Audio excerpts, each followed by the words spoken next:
Bersyukur selalu bagi kasih-Mu di dalam hidupku,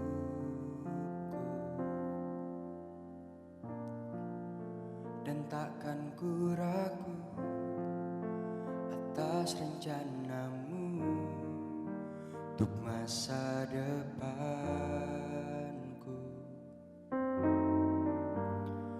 Sebagai Bapa yang baik, takkan pernah Kau melupakanku. Sebagai Bapa yang sangat baik, takkan pernah Kau meninggalkanku.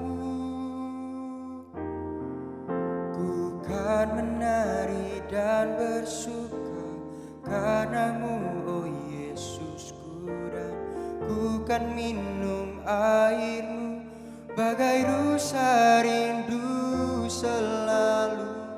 Ku hidup dalam-Mu dan hidup-Mu di dalamku, oh Yesusku, Kau sangat ku cinta.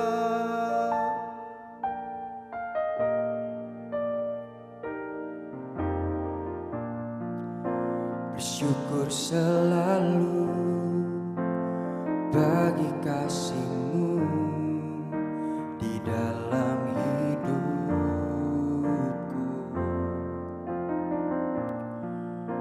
dan takkan ku ragu atas rencana-Mu untuk masa depanku.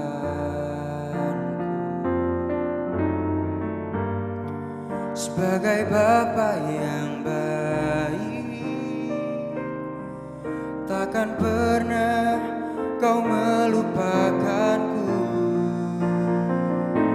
Sebagai Bapa yang sangat baik,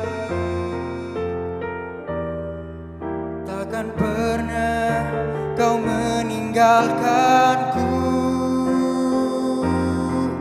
Ku kan menari dan bersuka karena-Mu, oh Yesusku, dan ku kan minum air-Mu bagai rusa rindu selalu. Ku hidup dalam-Mu dan hidup-Mu di dalamku, oh Yesusku.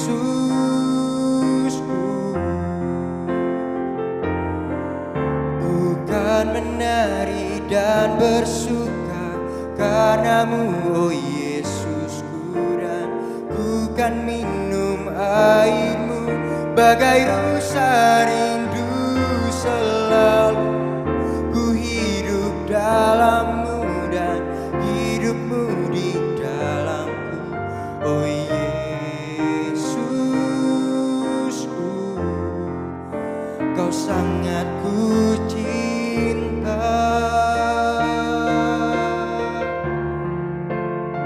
Sangat ku cinta, Kau sangat ku cinta.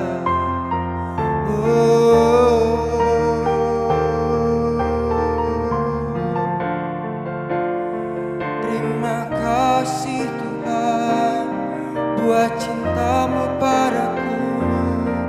Haleluya. Terima kasih Tuhan buat kesetiaan-Mu. Haleluya.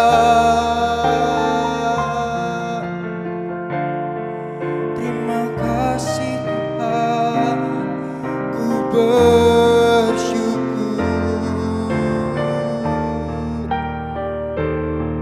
Haleluya, haleluya, haleluya.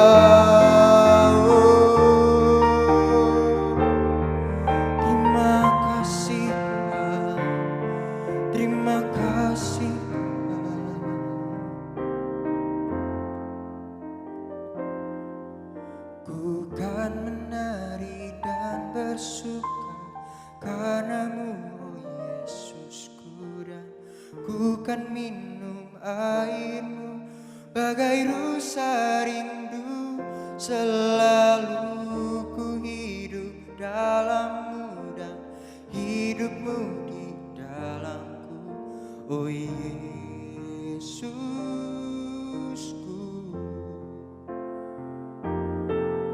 ku kan menari dan bersuka karenamu, oh Yesusku, dan ku kan minum airmu bagai rusa rindu, selalu ku hidup dalammu dan hidupmu di dalamku.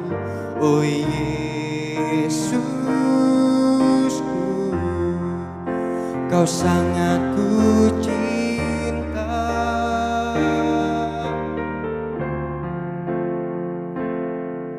Oh Yesusku, Kau sangat ku cinta.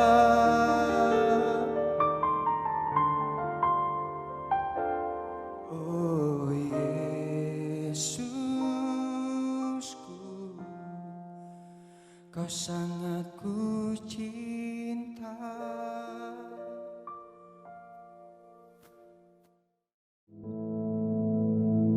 Our Father, which art in heaven, hallowed be thy name. Thy kingdom come, thy will be done in earth as it is in heaven. Give us this day our daily bread, and forgive us our debts, as we forgive our debtors. And lead us not into temptation, but deliver us from evil. For thine is the kingdom, and the power, and the glory, forever. Amen.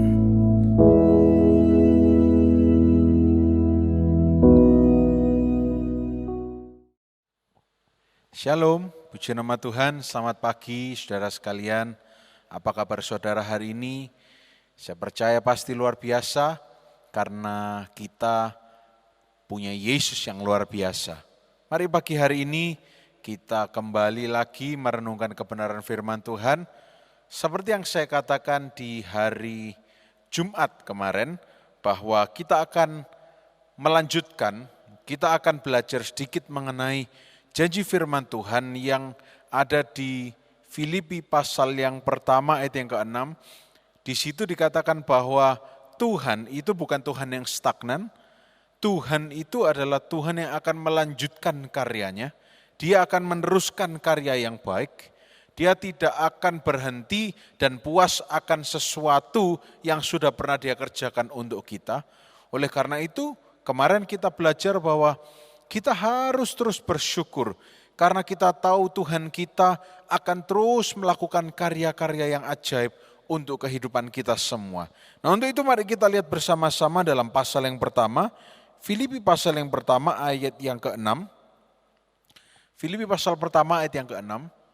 Di situ Paulus menuliskan dari dalam penjara di Roma, menuliskan kepada jemaat yang di Filipi, dia mengatakan begini, akan hal ini aku yakin sepenuhnya. Apa itu? Yaitu Ia yang memulai pekerjaan yang baik di antara kamu akan meneruskannya sampai pada akhirnya pada hari Kristus Yesus. Nah, kalau kita baca kalimat memulai pekerjaan yang baik di antara kamu, meneruskannya sampai pada akhirnya, mungkin kita bisa menerima, oke, Tuhan akan meneruskan karya yang ajaib. Tetapi hari-hari ini, mungkin pertanyaan yang akan muncul bagi kita semua adalah, Ia yang memulai pekerjaan yang baik. Nah, kondisi saya saat ini bagaimana? Wong pandemi, usaha tidak berjalan dengan baik, apanya yang baik? Tapi bagi orang yang menangkap kebenaran firman Tuhan, bagi orang yang mengenal firman Tuhan, orang-orang ini akan tahu bahwa kebaikan Tuhan itu tidak dipengaruhi oleh kondisi apapun. Kebaikan Tuhan itu tidak dipengaruhi oleh kondisi sekeliling. Dan orang yang mengenal Tuhan dengan sungguh-sungguh, ketika keadaan di sekeliling berubah, tidak akan mengatakan bahwa Tuhan tidak baik. Kebaikannya itu tetap, kebaikannya tidak berubah. keadaan kondisi sekeliling yang berubah. Jangan sampai kita salah tafsir. Kita bahkan mungkin bisa mengatakan, Tuhan mengapa engkau tidak baik? Loh, yang tidak baik itu bukan Tuhan dan kebaikannya. Tetapi yang tidak baik adalah keadaan di sekeliling kita. Bahkan Tuhan sendiri sudah mengatakan dunia ini kapan sih semakin baik? Tidak ada. Tidak ada. Tetapi Tuhan sudah mengatakan bahkan di dalam Yohanes 16 ayat 33, di dunia kamu mengalami penganiayaan, penderitaan. Tapi di kalimat terakhir di pasal 16 dari Yohanes itu, tetapi ketahuilah aku telah mengalahkan dunia ini. Nah, aku Tuhan itu sudah mengalahkan dunia. Artinya apa? Dia itu tidak akan tergerus oleh ketidakbaikan yang ada. Dia tidak akan terprovokasi oleh ketidakbaikan yang terjadi. Kebaikannya itu absolut. Dia itu absolut. Dia baik itu pasti selama-lamanya. Untuk bisa mengerti hal ini, maka yang perlu kita lakukan adalah mensejajarkan diri dengan kebaikan Tuhan. Pekerjaannya yang baik. Di mana pekerjaannya itu selalu baik. Bahkan di awal penciptaan pun dia mengatakan, semua yang diciptakan baik adanya. Apakah Tuhan yang merusak ciptaannya? Tidak. Tuhan itu pekerjaannya merestorasi. Tangkap ini baik-baik. Tuhan itu pekerjaannya merestorasi, memulihkan, membuat sesuatu yang indah, yang dahsyat. Coba lihat, bumi tidak berbentuk, kejadian pertama. Dan Tuhan menegakkan, meletakkan kembali garis cakrawala. Lautan, menentukan, menegakkan lagi sistem terang dan gelap, menciptakan semua yang ada. Tuhan itu melakukan sesuatu selalu baik adanya, bukan sok membela Tuhan. Toh Tuhan tidak perlu dibela, tetapi kita harus tahu sifat Tuhan, bahwa Tuhan itu selalu melakukan karya yang baik. Dan biar itu menjadi alasan kita semuanya untuk senantiasa mengucap syukur pada Tuhan. Mengucap syukur, berterima kasih. Karena dia sudah melakukan yang baik. Loh, tapi keadaan di sekeliling, nah saya garis bawahi sekali lagi. Kebaikannya itu tidak akan tereduksi atau terresonansi oleh kondisi di sekitar kita. Kondisi itu memang terjadi karena dunia memang begitu adanya. Dunia yang dipenuhi dengan peperangan motivasi, dunia yang dipenuhi dengan peperangan kepentingan pribadi atau golongan, dunia yang tidak segan-segan memberikan sesuatu yang berdampak luar biasa buruk, tapi hanya untuk kepentingan pribadi bisa dilakukan begitu saja. Dari dulu sudah ada sejarahnya, genosida, pembunuhan massal, terus dan sebagainya dan sebagainya. Dari dulu sudah ada. Jangan kita sampai salah kaprah, salah persepsi dan mengatakan, oh hari ini Tuhan sedang tidak baik. Tidak, Tuhan selalu baik, karyanya selalu baik. Dan dia tidak berubah dari dahulu, sekarang sampai selamanya. Namun yang berubah adalah kondisi di dunia ini. Tapi firman Tuhan menegaskan, tenanglah sebab aku sudah mengalahkan dunia. Nah mari sekarang kita berpegang kepada pribadi yang sudah mengalahkan dunia itu. Kemarin kita belajar bahwa kita mengucap syukur kepada Tuhan bukan untuk menyogok Dia, tetapi kita mengucap syukur karena kita tahu bersama dengan Dia semuanya akan baik-baik saja. Nah, kita akan secara khusus belajar dari pasal yang pertama ini. Saya tidak akan baca semua ayat, mungkin saya akan cuplik, tapi saya mohon kalau saudara ada waktu, nanti setelah tayangan ini selesai, saudara bisa sedikit ambil waktu renungkan pasal yang pertama, dari ayat yang pertama sampai terakhir, saudara baca, renungkan, supaya saudara mengerti kisah keseluruhannya. Nah, saya akan mencuplik saja saudara, kita tadi sudah baca di ayat yang ke-6, kita ketahui bahwa Paulus itu selalu punya ciri khas ketika menuliskan surat kepada orang-orang yang percaya. Dia selalu memulai tulisannya dengan salam. Dan kondisi apapun Paulus, dia selalu mengatakan bahwa damai bagimu, damai sejahtera Allah menyertai engkau. Dan bahkan di ayat yang pertama, kedua, tiga, kalau saudara baca, yang paling terkenal ayat yang ketiga, bahkan di dalam penjara pun, dalam kondisi yang tidak baik, Paulus itu mengatakan, aku bersyukur setiap kali aku mengingat engkau. Engkau itu siapa? Semua jemaat yang ada di Filipi. Nah saudara, kondisi di sekeliling Paulus tidak membuat dia jauh dari kebaikan Tuhan. Tidak membuat Paulus buta akan kebaikan Tuhan. Tapi justru dengan adanya kondisi yang tidak baik di sekeliling Paulus, kondisi itu membuat dia semakin tajam dan mengenali kebaikan Tuhannya. Paulus menuliskan sendiri. Coba kita teliti sedikit, kita sedikit melakukan eksplorasi, kita coba sedikit meneliti pasal yang pertama ini. Di sini saudara, kalau saudara lihat di pasal yang pertama, kita tahu bahwa Paulus menyapa para jemaat di Filipi dengan penuh kasih, dengan penuh kebanggaan kepada mereka. Walaupun sebetulnya jemaat di Filipi itu problematik, banyak masalah. Tetapi Paulus memperkatakan yang positif. Paulus memperkatakan kalimat yang membangun. Paulus dan Timotius memperkatakan hal-hal yang membuat jemaat itu, oh iya, masih ada Tuhan. Dan Paulus mengatakan di sini, aku berterima kasih kepada Tuhan, katanya, setiap kali aku mengingat engkau. Dan kemudian di ayat 4, 5, saudara nanti bisa baca, saya tidak akan bacakan. Dia terus mengatakan bahwa dalam doaku selalu aku berdoa dengan joy, dengan pengucapan syukur, dengan bahagia. Karena sejak hari pertama your partnership with gospel. Karena engkau mau bertautan atau berkawan atau berrekanan dengan Injil. Sehingga Injil itu dekat denganmu dan seterusnya. Saya tidak akan jelaskan itu, tapi hanya garis besar. Paulus juga menjelaskan, kalau saudara baca di ayat 12 sampai 18, bahwa pemenjaraan dia, di mana ketika Paulus di penjara, itu memang membuat dampak yang besar dalam hidupnya. Tapi di sini yang kita lihat, dampak yang besar itu bukan dampak negatif, tetapi dampak yang besar karena justru dari dalam penjara dia banyak waktu untuk menuliskan, membagikan kabar sukacita dan Injil kepada seluruh jemaat di seluruh dunia. Nah, mungkin saat itu belum seperti sekarang. Mungkin belum ada email, tetapi yang jelas Efesus, Filipi, Roma, semua mendapatkan banyak. Saudara tahu surat Paulus itu sudah banyak sekali yang dituliskan dan masuk di Alkitab kita. Justru keadaan imprisonment, pemenjaraan, itu tidak membuat dia menggerutu. Nah, apa yang bisa kita pelajari? Hari ini mau tidak mau kita harus akui, paling tidak kita ini sedang dalam tanda petik terpenjara, physical distancing.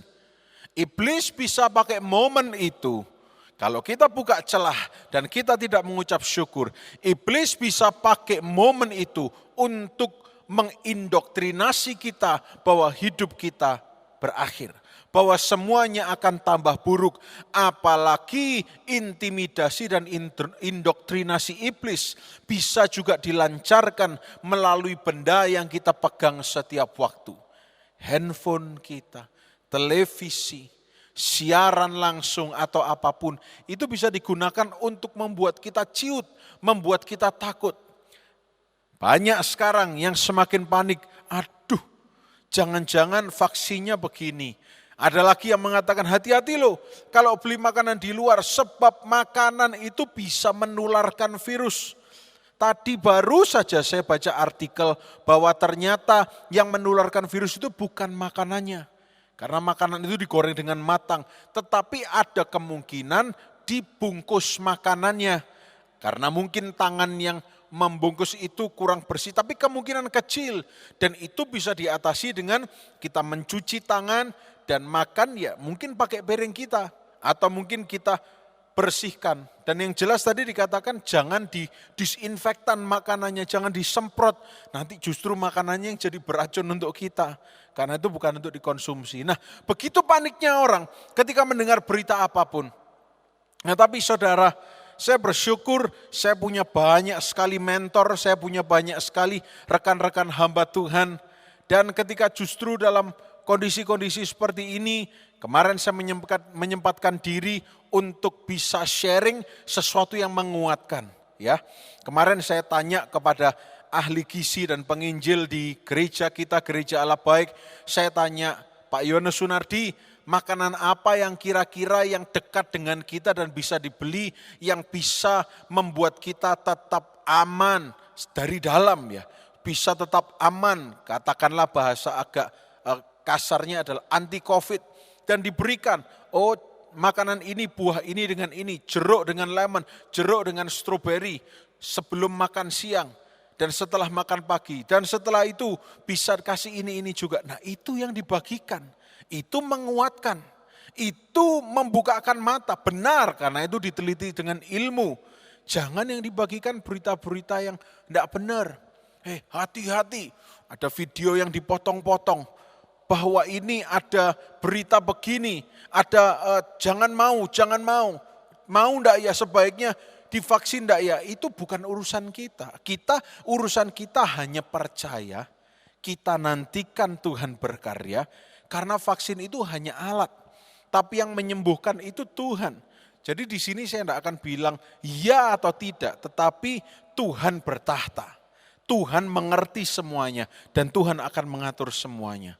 Hari-hari ini kita dalam kondisi yang membuat bimbang, yang membuat semakin bingung dengan adanya berita-berita yang tidak jelas. Paulus juga begitu. Dia di dalam penjara, malah sebaliknya dia tidak dapat berita apa-apa, dia tidak bisa melihat apa yang terjadi di sekelilingnya. Dia di dalam penjara, tetapi yang bisa kita pelajari di sini dari pasal pertama saja, justru dalam kondisi yang seperti itu, Paulus tetap rejoicing. Paulus tetap mengucap syukur. Dan pengucapan syukurnya yang membuat Injil itu, surat-surat yang dituliskan itu menjadi kekuatan bagi jemaat-jemaat yang ada. Khususnya bagi jemaat di Filipi. Saudara, hari ini apa yang sedang Anda tulis? Apa yang sedang Anda torehkan? Perkataan Anda kepada orang lain. Apakah itu perkataan yang membangun atau perkataan yang justru menimbulkan banyak pertanyaan? Hati-hati orang percaya, sebab kita tidak diciptakan untuk meruntuhkan orang lain, tetapi kita diciptakan untuk membangun orang lain. Biarlah kita saling membangun. Jangan bercerita sesuatu yang tidak jelas. Jangan kita berbagi sesuatu yang tidak mendatangkan damai sejahtera. Tapi lebih baik kita saling ucapkan syukur, kita saling mendoakan. Dan bahkan kalau saudara baca ayat yang sering dipakai, coba kita intip sebentar ayat 21 kalau saya tidak salah. Dari Filipi pasal yang pertama. Nah, ini adalah kalimat yang sering dipakai. Dan coba kita baca sesuai dengan konteks dari pasal yang pertama ini. Bahkan Paulus pun mengatakan, karena bagiku hidup adalah Kristus. Hidup bukan aku lagi. Hidup adalah Kristus. Hari ini, apakah hidup saudara adalah Kristus atau hidup saudara adalah selain Kristus? Saya tidak mengatakan ini untuk membuat saudara mundur dari pekerjaan saudara atau tinggalkan semuanya, tidak. Tetapi seperti kemarin Jumat saya sudah terangkan, fokus kita. Ketika fokus kita mengucap syukur, berarti kalau kita hidup, maka hidup kita adalah Kristus. Semuanya Kristus. Fokusnya Kristus. Saya tidak membahas mengenai mati adalah keuntungan. Kita semua tidak mau yang namanya mati. Kita tahu, kita mau setiap pagi kita membuka mata. Tapi jelas kita lihat di sekeliling kita saat ini, banyak sekali orang yang kita kasih, yang kita sayangi, sudah meninggalkan kita dulu. Bagi kita tidak enak, tapi bagi mereka keuntungan. Mereka pulang terlebih dahulu, mereka sudah pulang, mereka selesai. Tapi ayat 22, karena itu tetapi kalau aku hidup di dunia ini berarti apa? Bagiku bekerja memberi buah. Buah apa yang bisa kita hasilkan? Kalau kita tidak pernah mengucap syukur, ya pasti kita akan menghasilkan buah. Tapi jangan sampai buah yang kita hasilkan adalah buah yang tidak baik, yang tidak menjadi berkat bagi banyak orang. Saudara, hidup kita ini memberi buah. Dan Paulus sudah menuliskan, bahkan dalam kondisi di dalam penjara, bahkan ada ancaman-ancaman bagi dia. Tapi di Filipi pasal yang pertama kita tahu bahwa dia membukakan mata kita. Bahwa kalau kita hidup, itu adalah Kristus. Amin. Dan kalau mati adalah keuntungan, kita bicara hidup aja. Karena tidak ada yang mau mati, kita semua mau hidup. Hidup adalah Kristus. Fokusnya Kristus. Oleh karena itu, Paulus menuliskan dari ayat pertama, kedua, ketiga, bahkan sampai 6. Dengan yakin dari dalam penjara, dia bisa mengeluarkan kalimat yang begitu menggetarkan, begitu penuh dengan faith, begitu penuh dengan iman kepercayaan. Akan tetapi aku yakin di ayat yang ke-6, dia yang sudah melakukan karya yang baik, dia akan melanjutkannya. Biar ini menjadi pegangan kita di pagi hari ini. Saudara, percayailah, dia yang sudah mengerjakan karya yang baik dari dulu sekarang, dia akan melanjutkannya sampai selama-lamanya. Pagi hari ini tugas kita hanya satu. Kita percaya pada dia bahwa dia akan melakukan karya yang ajaib. Fokus kita cuma Tuhan. Kita tidak boleh menyalahkan keadaan di sekeliling. Paulus bisa menyalahkan keadaan. Aku di penjara kok. Aku ngapain percaya sama Tuhan? Tetapi sebaliknya justru di dalam penjara surat-surat yang dahsyat keluar dari sana. Karena di dalam penjara fokus Paulus itu Kristus. Di dalam pandemi fokus kita biarlah hanya Yesus Kristus Tuhan saja. Dan ketika fokus kita hanya Yesus, Tuhan Yesus terlalu sanggup untuk menyatakan mujizat. Tuhan Yesus terlalu sanggup untuk menyatakan banyak perkara yang ajaib. Oleh karena itu saya tidak akan perpanjang firman. Tapi saudara nanti boleh baca ayat pertama sampai yang terakhir. Kalau ada yang tidak jelas, saudara bisa berdoa, tanya pada Tuhan. Minta pewahyuan, minta hikmat. Dan makan firman itu sebagai makanan rohani kita. Saudara, saya akan akhiri pada pagi hari ini, namun mari sebelumnya kita akan sama-sama berdoa datang ke hadirat Tuhan. Ya Tuhan Yesus, yang kami kasihi dan yang lebih terdahulu mengasihi kami. Pagi hari ini terima kasih untuk nasihat firman-Mu yang mengingatkan kami bahwa keadaan di sekeliling kami jangan sampai itu membuat kami mengatakan bahwa Engkau tidak baik. Karena Engkau baik senantiasa. Hanya keadaan di sekeliling yang sering kali mengintimidasi kami, sehingga kami merasa bahwa Engkau yang seharusnya mengatur segala sesuatunya baik, mengapa kok Engkau membiarkan segala sesuatunya tidak baik. Padahal momen itu adalah momen di mana sebetulnya kami sedang terdistraksi, kami sedang arah pandangan kami sedang tergoyahkan atau terkecoh kami oleh keadaan sekeliling kami. Namun pagi hari ini biar firman-Mu mengingatkan kami bahwa dalam situasi apapun biar kami hanya berfokus pada Kristus. Kami rejoice, kami bersyukur, bersukacita kepada Tuhan. Karena kami tahu Tuhan kami yang sudah melakukan karya yang baik, Dia akan melanjutkan karya yang baik. Oleh karena itu saat ini kami bersatu hati. Tuhan, bagi mereka yang sedang terarah pandangannya, curahan hatinya kepada perkara-perkara di sekeliling mereka. Ya Tuhan, biar kami semua hanya kembali, hanya memandang kepadamu saja.